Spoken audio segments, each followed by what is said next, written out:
السلام عليكم ورحمة الله وبركاته. بسم الله الرحمن الرحيم. نحمد ونصلي على رسوله الكريم. أما بعد، رب اشرح لي صدري ويسر لي أمري واحلل عقدة من لساني يفقهوا قولي. سبحانك لا علم. All right. Last time, which was 2 weeks ago, since they had the Meet the Candidates program, last time I shared with you the stage of the Prophet in the Prophet ﷺ's life, where the Prophet ﷺ's mother had passed away, and then which resulted in the Prophet ﷺ falling in the lap of. You remember? The Prophet ﷺ's father passed away before he was born, according to one report. Okay? And then after, on the journey back from his mom's side of the family in Medina, in Yathrib, she was buried on the way back by the servant of Amina, a servant that she inherited from her husband. And this person brought the Prophet ﷺ back to Makkah. And who took care of the Prophet ﷺ from there? The Prophet ﷺ's Abdul Muttalib, the Prophet ﷺ's grandfather. And the last time we were here, I shared with you how much love and affection showed for the Prophet ﷺ. He allowed the Prophet ﷺ from all his other kids. Right? He had 16 kids. Abdullah was one of the 10 boys. So he had many of his own kids, but they dared to sit on the same stage, that platform with their dad, that was joined with the Kaaba, right? Leaning against the Kaaba. That's where he would sit down and conduct all of the community affairs. But the Prophet ﷺ was given. The Prophet ﷺ, he was compassionate enough to allow the Prophet ﷺ of the love and affection. And then the Prophet ﷺ also recalls that he mentions with his own words that I was 8 years old when my grandfather passed away. I'm sorry? Alright. So, now the Prophet ﷺ, after Abdul Muttalib's passing, and I also shared with you some of the wisdoms, Allah subhanahu wa ta'ala's, what are understood to be the reasons behind why the Prophet ﷺ went through such a rough patch, so to speak, of losing a loved one after the other. And we're going to learn more about the Prophet ﷺ's youth. And this was all meant to groom the Prophet ﷺ. The grief, or we cannot begin to understand what it feels to lose a loved one, what a person who has just lost a loved one feels like, unless we have felt like that. If we give our condolences to someone who has lost their mother, oh brother, I know how you feel, brother. No, you don't. Unless you have lost a mother, you don't. You can't. That's something that has to be experienced. It can't be learned. It can't be inherited. 4. You're welcome. So now, the Prophet ﷺ ended up in the lap of his uncle Abu Talib. And this particular uncle, we're going to hear about him a lot. For quite a few years, even after the Prophet ﷺ's prophethood. Okay, we're just talking about the Prophet ﷺ's 8. Abu Talib comes in the picture now. As I mentioned in the previous sessions, that Abdul Muttalib, who was once, even though he had a lot of honor and respect and position, and once upon a time he used to have a lot of wealth, right? Remember the story of Abraha with his elephants? He came and he bought of Abdul Muttalib's camels. So Abdul Muttalib once upon a time had a lot of wealth. It diminished over time. Things got very, very, a very desperate situation. And it was while this was going on that Abdul Muttalib passed away. Obviously not leaving much behind for his 10 children. So everyone got a small piece of what was already a small slice of pie. That had an effect on one of the children in particular, whose name was Abu Talib. Okay? But in spite of that, Abu Talib took care of him. He was the brother from the same mother of Abdullah. Okay? The reason why Abu Talib came next, why not the other uncles? Because Abu Talib shared the same mother with Abdullah. So he was the closest chacha, the closest uncle. So he went with him. Now, the Prophet ﷺ, immediately when Abu Talib became the guardian of the Prophet ﷺ, he immediately developed so much love for him. There was just something this charismatic, this charisma of an 8-year-old child. Okay? The reason, and also Abu Talib, the uncle, knows what the Prophet what Muhammad went through sallallahu alaihi wasallam. He lost his mom, he lost his father. Now I lost my dad, but he lost his granddad. That was the only dad that he knew.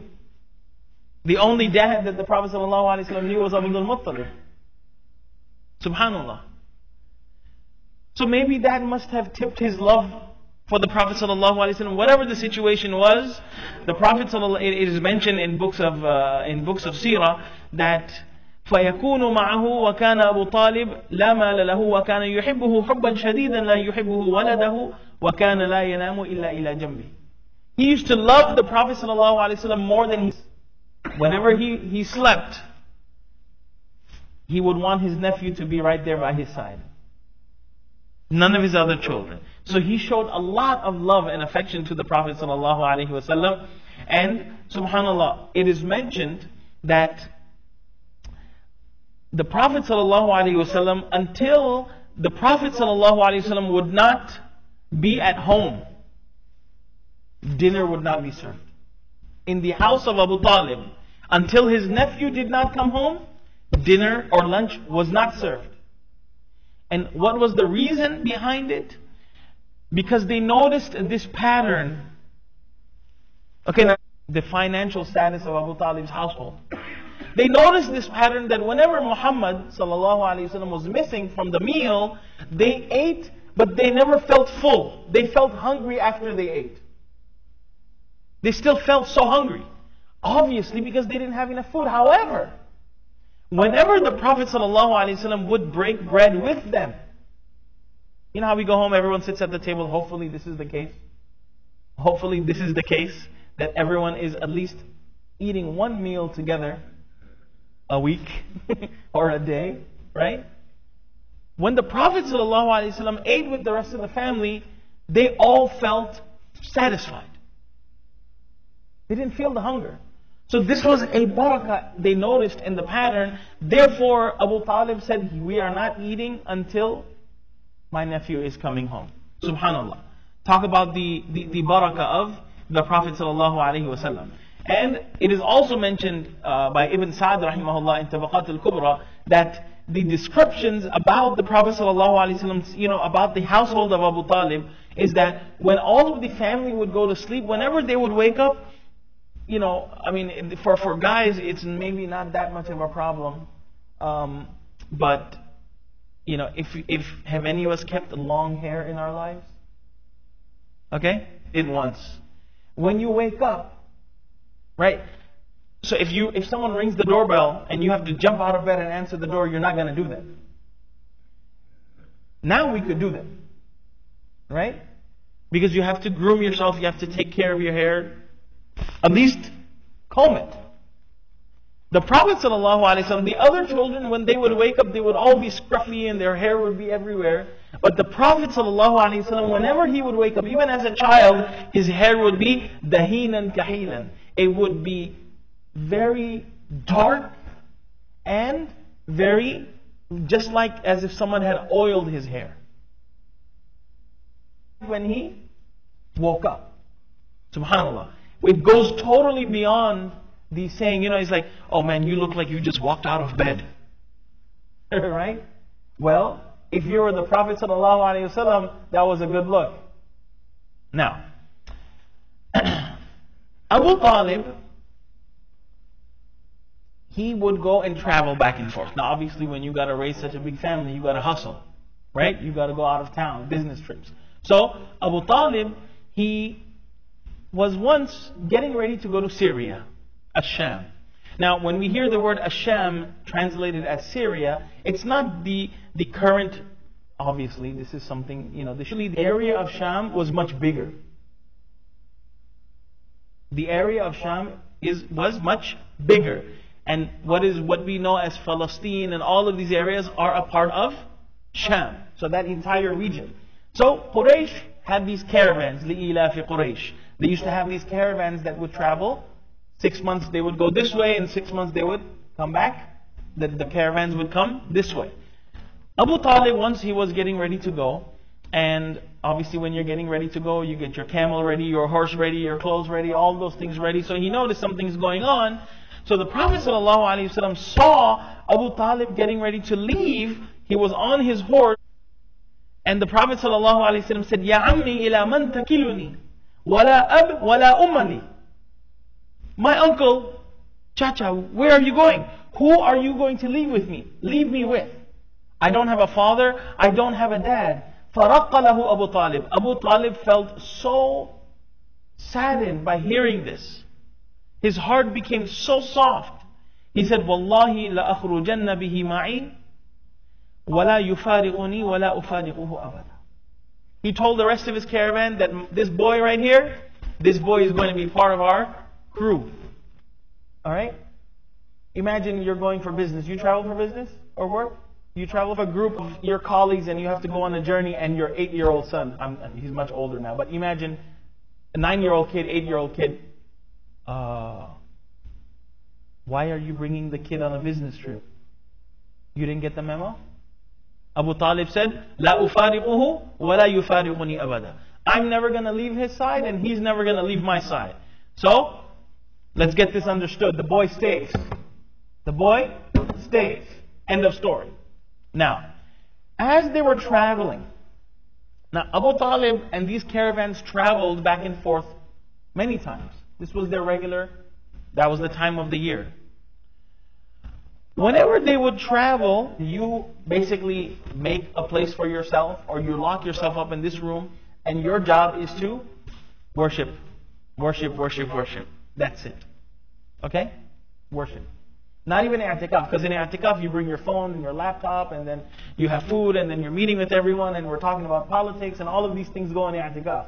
This is the opposite of i'tikaf. Okay? Nothing. You don't do nothing.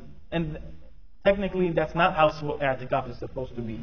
Okay? But I'm just putting it out there. So, every time this big caravan would come by, they knew that there was this person who was very knowledgeable, and the knowledge learned from everyone. It was special knowledge that was passed from one, the word mentions kabiran an kabirin, from one elderly person to another. So he was a very, very, very pious, knowledgeable hermit who was just dedicated to the worship of Allah subhanahu wa ta'ala. وَكَانُوا كَثِيرًا مِمَّا يَمُرُّونَ بِهِ قَبْلَ ذَلِكَ لَا يُكَلِّمُهُمْ وَلَا يُعْرِضُ لَهُمْ. Every time this caravan would go by in the past, he wouldn't care. Oh, caravan's here. Okay, oh well. Go back to his prayer. He never communicated with them. He never met them. وَلَا يُعْرِضُ لَهُمْ. He didn't ever bother. Omar, hey, what's going on? That's it. He just does his thing. But that year, when the caravan took the exit for the rest area, and they parked by the monastery, all of a sudden, صَنَعَ لَهُمْ طَعَامًا كَثِيرًا. He had a huge meal ready for them. For the entire caravan. Okay? And then, what caused this? What caused this?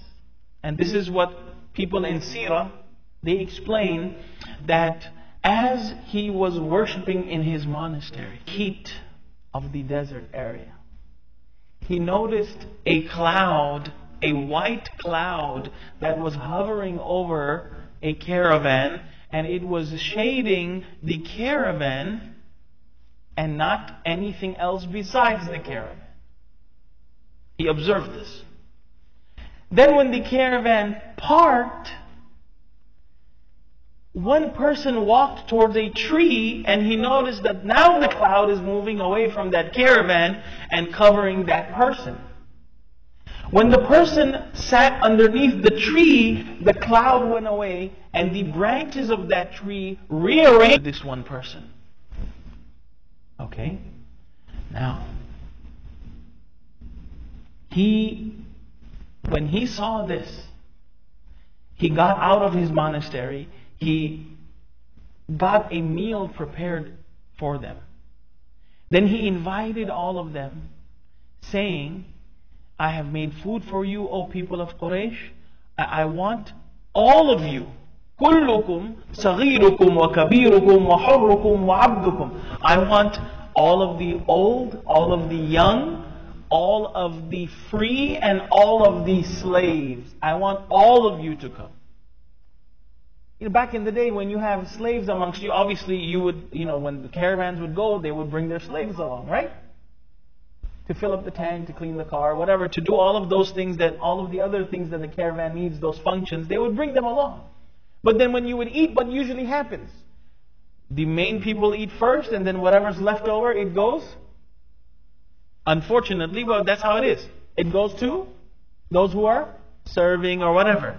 But he said, I want everyone. And also another custom is the adults eat first, then the kids eat. Nowadays we have the kids eat first so that they can calm down and get out of the way so we can eat comfortably. Before, adults eat first while the kids... Can I get you some water? Daddy? Would you like that cold or room temperature? Daddy? Yes, Daddy? Okay? That's how it used to work. You did not eat. My father was one of 13 siblings. And dinner was not served until the father came home. Regardless of when he came home. He didn't come home, there's no food tonight. Then that would be a separate issue where the grandmother would lecture the grandfather. But as far as the principle is concerned, no food. Okay? Now, one person from the caravan came and said, Oh Buhayra, you are doing something that you have never done before. كُنَّا نَمُرُّ بِكَ كَثِيرًا فَمَا شَأْنُكَ الْيَوْمِ. We came by here so many times. So he says, you are right. This is exactly what used to happen. But now I consider you my guests and I want to honor you. I've made you food. تَأْكُلُونَ مِنْهُ كُلُّكُمْ فَاجْتَمَعُوا إِلَيْهِ. Everyone is invited, so come in on the food. The Prophet ﷺ, the entire caravan went, and the Prophet ﷺ was left behind. He was told to stay behind لِحَدَاثَةِ سِنِّهِ, because he was so young, he was left to keep an eye on the luggage. Okay? Now, when Buhayra realized that, no. There is something missing. Someone's not here. Because he didn't feel it. So he said, يَا مَعَاشِرَ قُرَيْشِ لَا يَتَخَلَّفُ أَحَدٌ مِنْكُمْ عَنْ طَعَامِ هَذَا. I said no one is to be left behind. So they told him, listen, everyone is here except for this kid. Okay? This kid is the only one who's not here. He said, no. Call him and bring him and he should sit and eat with you. Okay? So one person from the people of Quraysh, he stood up and said, وَاللَّاتُ وَالْعُزَّى إِنَّ هَذَا لَلُؤْمٌ بِنَا أَن يَتَخَلَّفَ ابْنُ عَبْدِ اللَّهِ ibn عَبْدِ الْمُطَّلِبِ عَنِ الطَّعَامِ. When people spoke their mind out. And he was upset at the fact that the kid was left behind.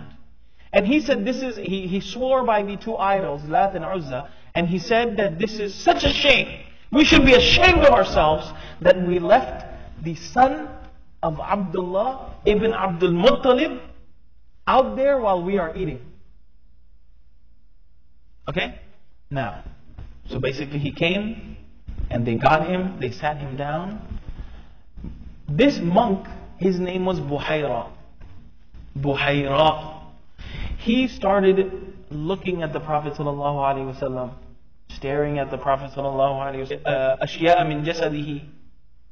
He started noticing his physique, his body. his physical features that he was looking for. Then everyone finished their food and they went around. Everyone, after the food was done, they left. Everyone split. He said, Ya ghulam, أسألك باللات والعزى إلا أخبرتني عما أسألك. Hey kid, come here. Now remember, this was a Christian. He was a Christian. But what is he swearing by? He says, Wallat wal-Uzza. I swear to you something, you gotta give me a straight answer. I'm gonna ask you something, give me a straight answer. I swear by Lat and Uzza. Why do you think he mentioned Lat and Uzza?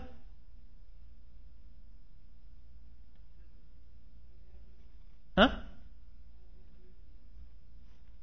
Remember the person before? He stood up and said, I swear by Lat and Uzza, how can we leave that little kid out there and we're eating? So he figured, okay, these are two gods that these guys roll with. These are their idols. So he said, let me ask you, I swear by Lat and Uzza, you got to be straight with me when I ask you this question.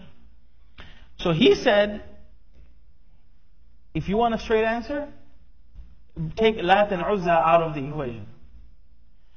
فَوَاللَّهِ مَا أَبْغَضْتُ بُغْضَهُمَا شَيْئًا قَطُّ. I've hated them my entire life. So, ask me. Just leave them out. So then he says, فَبِاللَّهِ إِلَّا أَخْبَرْتَنِي عَمَّا أَسْأَلُكَ. Okay, for the sake of Allah, tell me. He's like, ask me whatever you want. So he asked him his condition. What did you go through? You lost your mother, you lost your father, you lost your grandfather. How do you sleep? وَأُمُورِهِ. What are you doing? Hey, you 8-9-year-old kid, how's life? What's going on? Everything he told that monk, it matched every single description that was passed on to him by his spiritual ancestors or whatever. It matched everything that he had heard from them. Then he got up and he turned around and he saw the Prophet ﷺ. He looked at his back. And there's a special marking, a very unique and special marking on the Prophet ﷺ's back that was coined as the seal of prophethood. You know how like we have a birthmark, right? A birthmark. So Comper saw his birthmark, the Nabuwa mark. And it was the same that matched the descriptions that he was told. فَلَمَّا فَرَغَ مِنْهُ أَقْبَلَ عَلَى عَمِّهِ أَبِي طَالِبٍ. After he had this experience with the Prophet ﷺ, he went to his uncle and he said that, is this kid yours? He said, is this kid from your tribe? He said, yes, he's my son. Buhayra said, no, this is not your son. The new prophet is not going to have a father. His father will not remain alive. That prophet will not see his father. Okay, no, he is my nephew. He said, what happened to his father? He died while his mother was expecting him. He said, yes, you are telling me the truth. ارجع بابن أخيك إلى بلدي. Take your son